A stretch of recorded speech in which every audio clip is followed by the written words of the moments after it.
જય ધન્વંતરી. કાલે એક પેશન્ટ આવ્યું હતું. એ પેશન્ટને ફરિયાદ એવી હતી કે મળ પ્રવૃત્તિ કર્યા પછી મળ માર્ગે અતિશય બળતરા થાય. જ્યારે એનું એક્ઝામિન કર્યું ત્યારે ફિશર એટલે કે મળમાર્ગની જગ્યાએ વાઢીઓ પડી ગયો. વાઢીઓ પડવાનું કારણ શું? કારણ જાણવા એવું મળ્યું કે પેશન્ટને રિપોર્ટ કરાવતા બોર્ડર લાઇન કોલેસ્ટ્રોલ આવતું હતું. તો ક્યાંકથી એમણે એક રીલ જોઈ હતી કે અળસીનું સેવન કરવાથી કોલેસ્ટ્રોલની અંદર ખૂબ સરસ ફાયદો થાય. એ સ્વીકારી લીધું અને 8 દિવસની અંદર 250 ગ્રામ જેટલી અળસીનું સેવન કરી દીધું. એને પરિણામ એવું થયું કે એને મળમાર્ગની જગ્યાએ વાઢીઓ પડી ગયો. હવે અળસી પોતે એ ઉષ્ણક એટલે કે ગરમ પ્રકૃતિનું દ્રવ્ય છે.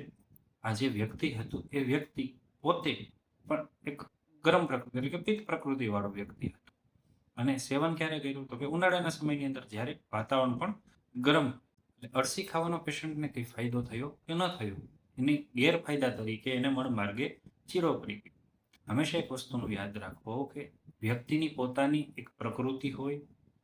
જે કાંઈ પણ તમે દ્રવ્ય સેવન કરો છો, જે કાંઈ પણ ઔષધ સેવન કરો છો, એની પોતાની પણ એક પ્રકૃતિ હોય. અને જે કાંઈ પણ રોગ થયો છે ને એ રોગ પણ વાયુ, પિત્ત અને કફ ત્રણમાંથી કોઈ પણ એક દોષના વધારાને કારણે થયો હોય.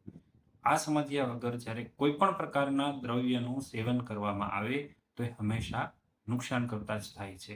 એટલે વોટ્સઅપ, ઇન્સ્ટાગ્રામ કે ફેસબુકની રીલ્સનો આંધળું અનુકરણ કરવું એ હંમેશા નુકસાન કરતા જ થાય છે.